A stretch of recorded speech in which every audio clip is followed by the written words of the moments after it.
Hey team, Dan here. You can tell I'm experienced at this.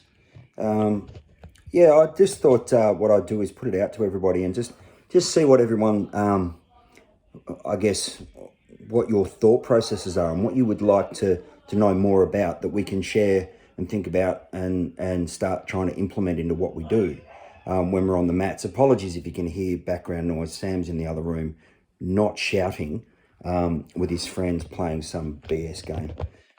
But he's just got a pair of lungs on him like you wouldn't believe, and a vocab that is quite impressive, and not in a good way.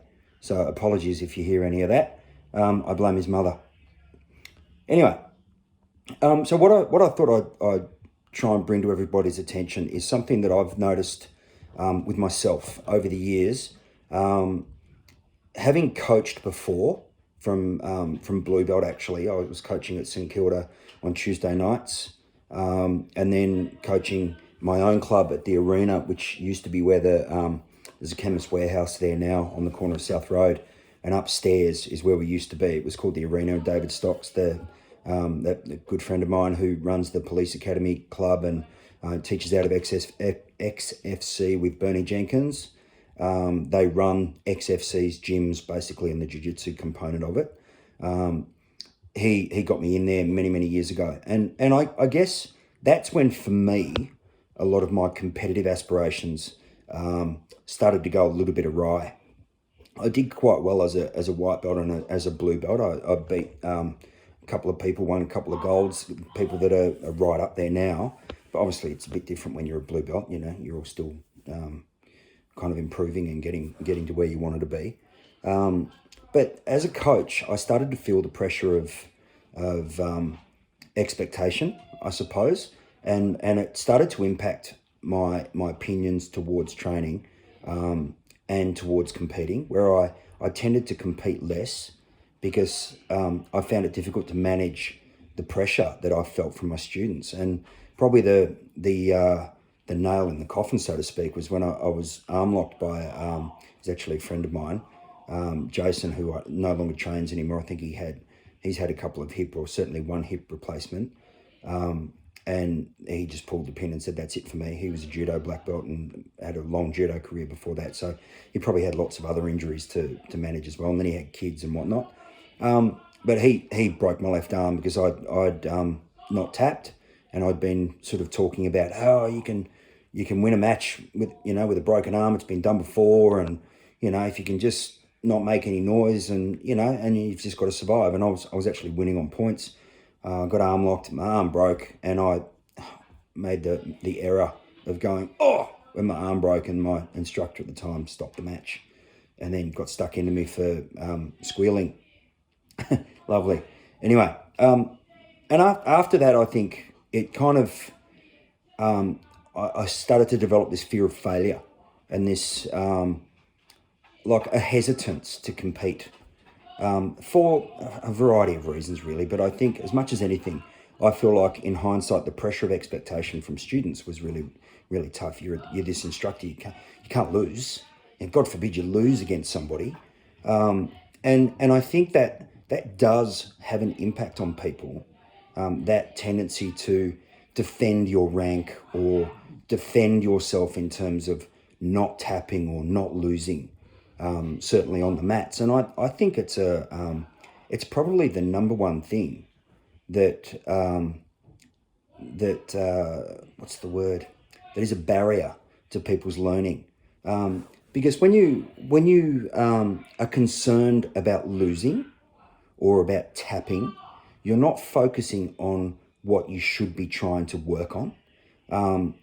You don't have to win every role.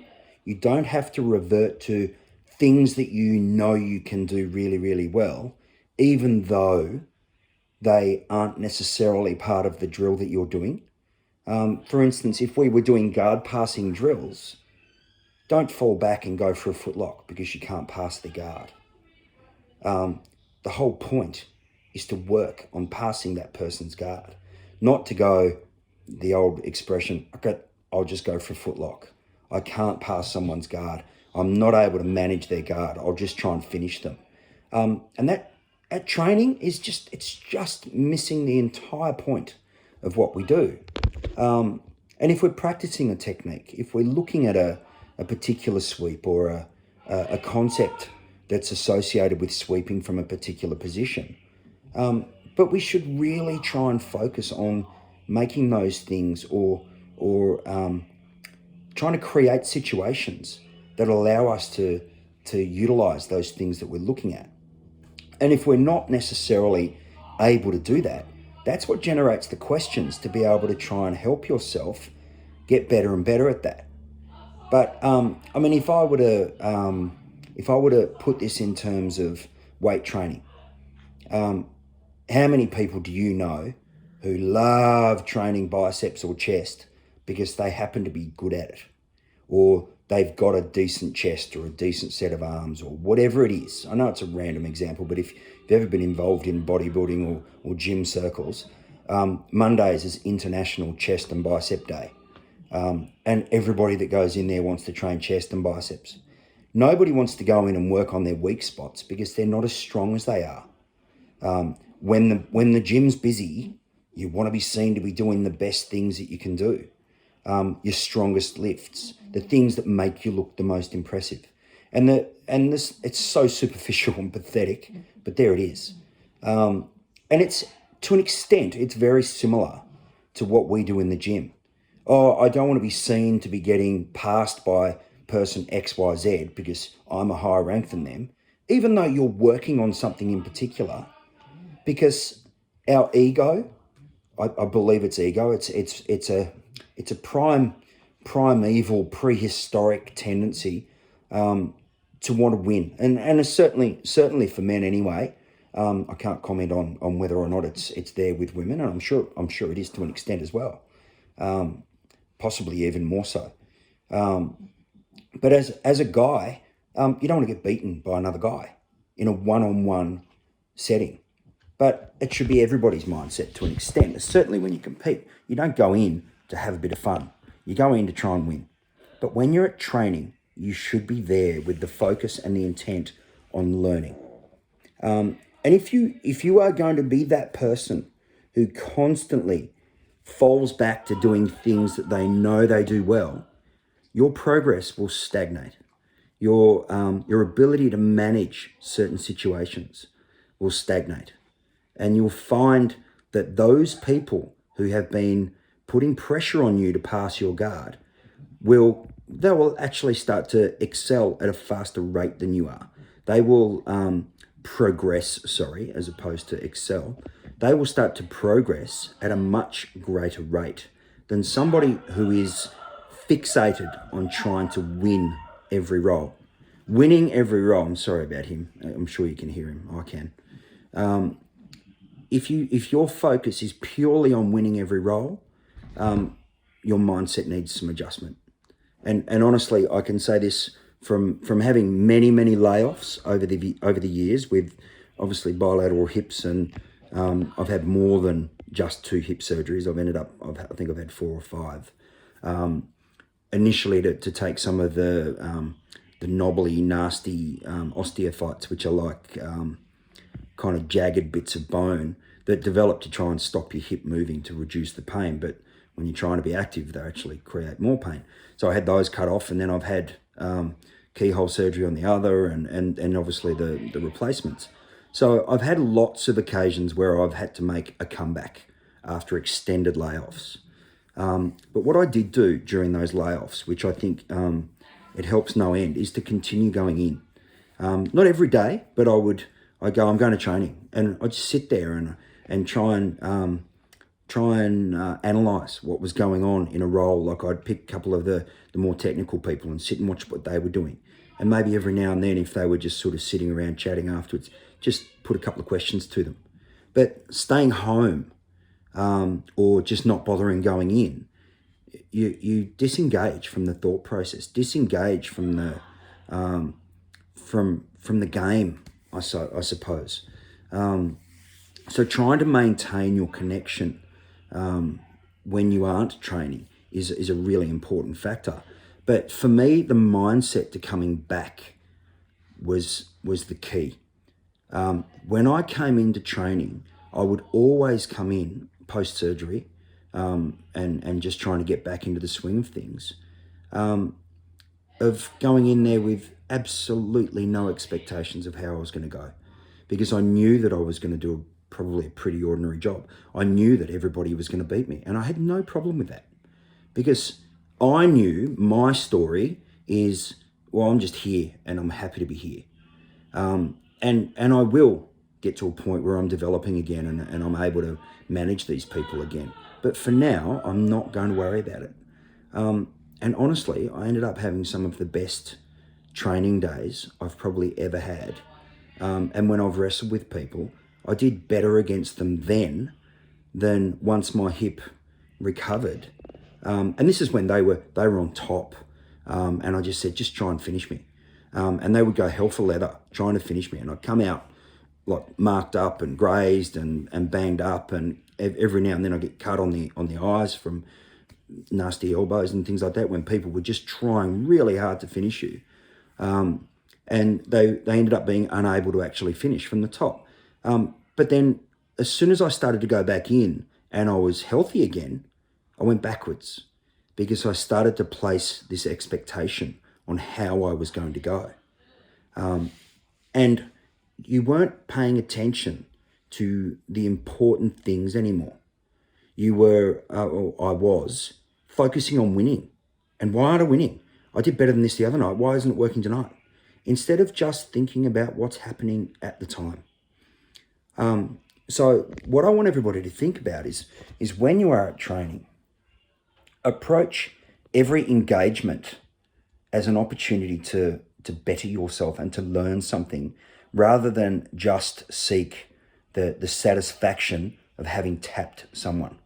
If you do get a tap, and it's part of what we are working on, like let's say for argument's sake, it's half guard passing from chest to chest, and you manage to get some sort of Kimura grip, or you manage to get a lapel choke where you've pulled the lapel across their throat and you finish them with a choke from there. There's no problems with doing that, because those submissions are actually part of the positions that you may transition through, and they're good things to look for.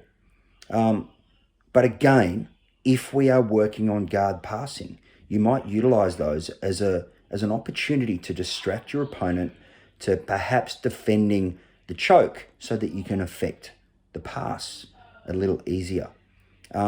So see each engagement, each role that you have, as a puzzle that you need to try and complete.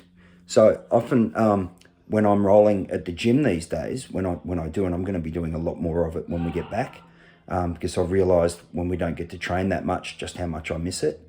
I try and start in bad positions, and I'll finish my position when I've either I'll finish the roll when I've either tapped someone or managed to get myself out to a safe control position and then can finish. And that to me provides more of a more value to me, to be able to get out of, all of you guys, to get out of your favorite positions where you feel you have the most control. That's how I get a lot of value out of having to escape the back when people are attacking my neck. I have to be really sharp and really think about what I'm doing, because you guys are so effective at being able to control and to finish from the top and do those things. So I like to just go in and just create problems. And yeah, look, it does, I'd have to say, it does give you a little bit of when you get caught with something. But that's natural.